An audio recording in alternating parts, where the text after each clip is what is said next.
Hello friend, welcome back to my channel. আশা করি সবাই ভালো আছো। আমিও খুব খুব খুব ভালো আছি। তো বন্ধুরা, তোমাদের সামনে আমিও আর একটি নতুন ব্লগ ভিডিও নিয়ে চলে এলাম। আশা করি ভিডিওটি ভালো লাগবে। ভালো লেগে থাকলে অবশ্যই পাশে থাকবে, সাথে থাকবে, আর আমাকে এগিয়ে নিয়ে যেতে সাহায্য করবে। তোমাদের পাশে থাকাটা খুবই জরুরি। তোমরা পাশে যদি না থাকো আমি এগোতে পারবো না। তো বন্ধুরা, কলকাতার খুবই কাছে 2 দিনের জন্য মায়াপুর আমরা ঘুরতে যাচ্ছি। তো চলো তোমাদেরও দেখাই আমরা মায়াপুরে কোথায় থেকেছি, এবার কোথায় কোথায় ঘুরছি, আর কি কি খাবার খাচ্ছি সবটাই তোমাদের দেখাবো। তো পাশে থাকো, সাথে থাকো। অবশ্যই ভিডিওটি ভালো লাগবে। ভালো লেগে থাকলে অবশ্যই লাইক, কমেন্ট, শেয়ার, সাবস্ক্রাইব অবশ্যই করবে। তো তোমরা দেখতে থাকো। আর তো এখন ঘড়িতে বাজে ভোর 4টে। তো আমাদের ট্রেন টাইম ছিল 5টা 37-এ। তো আমরা 4টের সময় বাড়ি থেকে বেরিয়ে পড়েছি। আর আমাদের এই একটু এগোলেই আমাদের পাশে একটা ট্যাক্সি আছে। ওরা দাঁড়িয়ে থাকে ট্যাক্সি স্ট্যান্ডে। তো আমরা ওই ট্যাক্সির কাছেই যাচ্ছি। ও ট্রলিটা নিয়ে যাচ্ছে হাঁটতে হাঁটতে।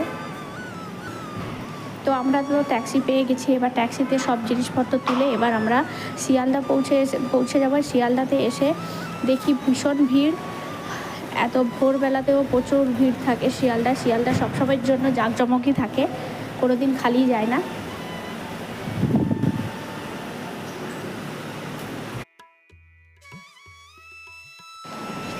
তো আমরা স্টেশনের ভেতরেই পৌঁছে যাব। আর স্টেশনের ভেতরে পৌঁছে আমি আমার ছেলে দাঁড়িয়ে আছি, আর ও ওখানে গিয়ে টিকিটটা কাটছে। টিকিট কাউন্টারে গিয়ে আমি আর আমার ছেলে দাঁড়িয়েছি স্টেশনের ভেতরে। ওইদিকে টিকিট কাউন্টারে গেছে টিকিট নিতে।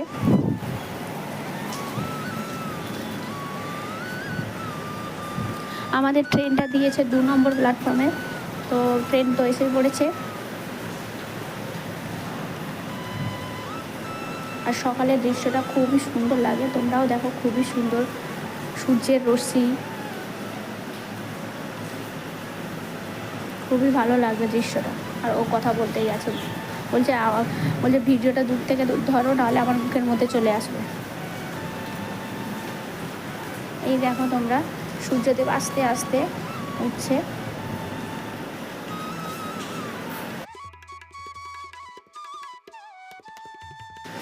তো আমরা ট্রেনে উঠে পড়েছি। তো ট্রেনের মধ্যে সবাই মজা করতে করতে পৌঁছে যাব কৃষ্ণনগর সিটি জংশন। তো আমরা সবাই খুবই এক্সাইটেড কৃষ্ণনগর যাওয়ার জন্য, মায়াপুর যাওয়ার জন্য। তাই তোমরাও দেখতে থাকো, পাশে থাকো। আরও সুন্দর সুন্দর ভিডিও তোমরা দেখতে পাবে। পাশে থাকো, সাথে থাকো। আমরা মজা করতে করতে যাচ্ছি।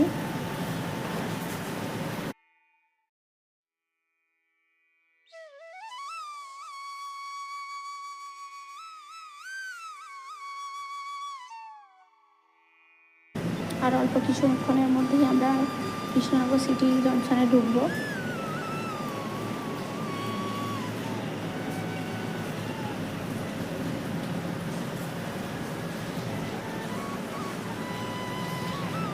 তো আমরা ট্রেন থেকে নেমে কৃষ্ণনগর সিটিতে কিছু একটা অল্প কিছু হালকা টিফিন করে নেব, কেননা মায়াপুর যেতে অটো ধরে, সামনে থেকে অটো ধরে আরও আধ ঘন্টা টাইম লাগে। তাই আমরা খুব সকালে বেরিয়েছি, খুব খিদেও পাচ্ছে, তাই আমরা অল্প কিছু টিফিন করে নেব। নিয়ে তারপরে আমরা একটা অটোরিকশা ধরে পুরো সোজা চলে যাব মায়াপুর ইস্কন মন্দিরের সামনে। তো তোমরাও থাকো, সাথে থাকো, দেখতে থাকো, খুব ভালো লাগবে।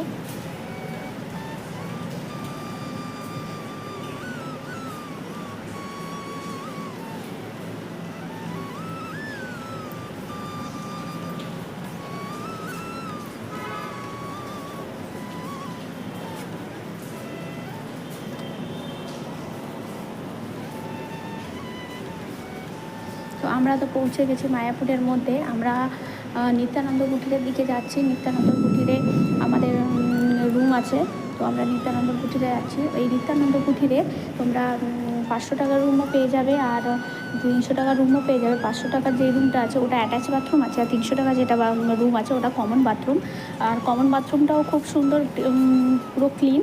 আর অ্যাটাচ বাথরুমও খুব সুন্দর ক্লিন। তো তোমরা দেখো, এখানে অ্যাঙ্গেল করা আছে। তো যারা স্নান সেরে জামা কাপড় রোদে দিতে চাও, সবার জন্যই এই অ্যাঙ্গেলটা করা আছে। সবাই রোদে দিতে পারবে জামা কাপড়। আর এইখানকার গাছটা দেখো, আম গাছ, পুরো আম গাছ ভর্তি, এত বড়, মানে এত বেশি আম হয়েছে এখানে, সব জায়গাতেই আম হয়েছে। আমি এখানে বলছি এই অ্যাঙ্গেলগুলোতে খুব সুন্দর জামা রোদে দেওয়া যায়। তো আমরা আবার রুমে গিয়ে একটু রেস্ট নিয়ে ফ্রেশ হয়ে আবার বেরিয়ে পড়লাম আমরা লাঞ্চের জন্য দুপুরে। তো আমরা নিয়েছি সুলভ প্রসাদালয়ের কুপন। এখানে 50 টাকা করে, পার হেড 50 টাকা করে, আর ওখানে খাবারও খুব সুন্দর সুন্দর দেয়। আমরা রেডি হয়ে বেরিয়ে গেছি নিত্যানন্দের কুটির থেকে সুলভ প্রসাদালয়ে যাওয়ার জন্য। তো যাওয়ার পথে তোমাদের এই মায়াপুরের পুরো জায়গাটা ঘুরে দেখাচ্ছি। তো প্রথমে আমি তো দেখালাম প্রভুপাদের সমাধি মন্দির, তারপরে আমি দেখালাম ইস্কন মন্দির। এখনও ইস্কন মন্দিরটা তৈরি হয়নি, অনেকটা বড়ই, তাই লেটও হচ্ছে তৈরি হতে। জানি না কবে তৈরি হবে পুরো মন্দিরটা। এখানে সবাই প্রসাদই পেতে এসেছে, আমরাও কুপন নিয়ে প্রসাদ পেতে যাচ্ছি। পার হেড 50 টাকা, শুধু বাচ্চাদের আছে হাফ 25 টাকা করে। আমরা ভেতরে চলে এসেছি, তো এবার বসে পড়ব। সবাই এখানে বসে আছে, আমরাও বসে পড়ব জায়গা নিয়ে।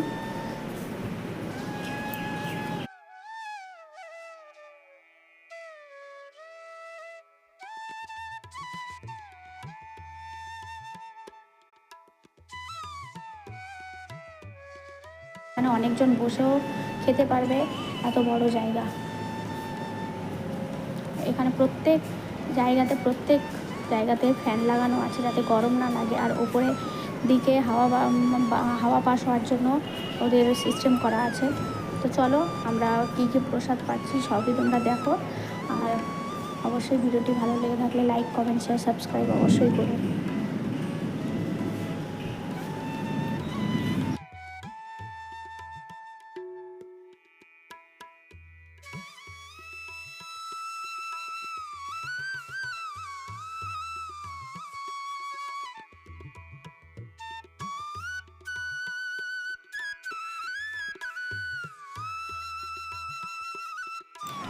তো আমাদের প্রসাদ পাওয়া হয়ে গেছে, এবার আমরা যাচ্ছি আবারও রুমের দিকে। এখানে আস্তে আস্তে তোমাদের দেখাচ্ছি মায়াপুরে ইস্কন যে মন্দিরটা, যেটা এখনও কমপ্লিট হয়নি, ওই মন্দিরটাই তোমাদের দেখাবো। আর এদিকে গীতা পাঠ হচ্ছে, সবাই বসে গীতা পাঠ শুনছে আর বিশ্রামও করছে। তো চলো তোমাদের মায়াপুরে ইস্কন মন্দিরটা দেখাই ভালো করে।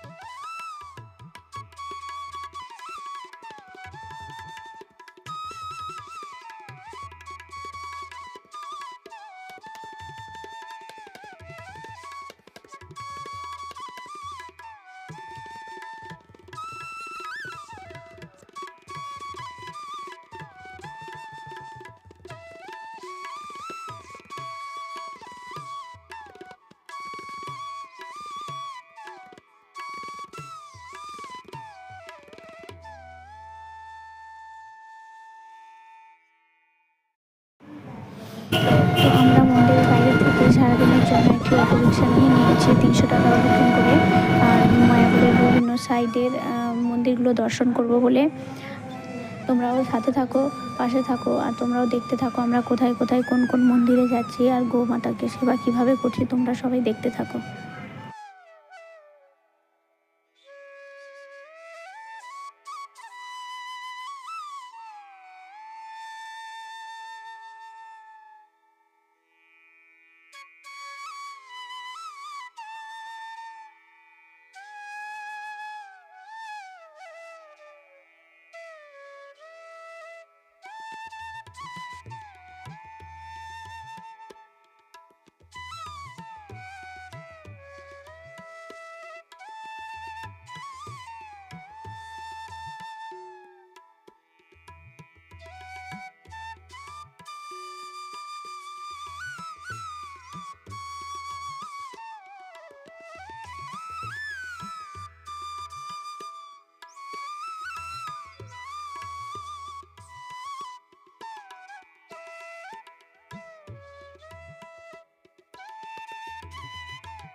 তোমরা কেউ জানো কি জানো জানি না। আমি মায়াপুরের মধ্যে গিরি গোবর্ধন পর্বতও লুকিয়ে আছে, তাই তোমাদের দেখাচ্ছি। দেখো দেখো, এখানে গিরি গোবর্ধন পর্বত। আর আজকে ছিল একাদশী, তাই একাদশীতে আমি তুলসী মালা আর একটি রজনীগন্ধা মালা নিয়ে নিয়েছি গিরি গোবর্ধন পর্বতে দেবো বলে। তাহলে তোমরা দেখো কিভাবে আমি গিরি গোবর্ধনের পর্বতের মালা, তুলসী মালা আর রজনীগন্ধা মালা দিচ্ছি। আর ওখানে আমি একটা ইট নিয়ে আমার মনের কথা লিখে দিয়েছি। জানি না পূরণ হবে কি হবে না। অবশ্যই হবে। রাধা মাধবের কৃপা থাকলে অবশ্যই হবে। ওনার উপর ভরসা থাকলে অবশ্যই হবে। তাই আমিও লিখে দিয়েছি আমার মনের কথা। এবার আমরা চলে এলাম চৈতন্য মঠ। ওই মঠের মধ্যে আমি গোমাতাদের সেবা দেব। তো চলো ভেতরের দিকে যাই।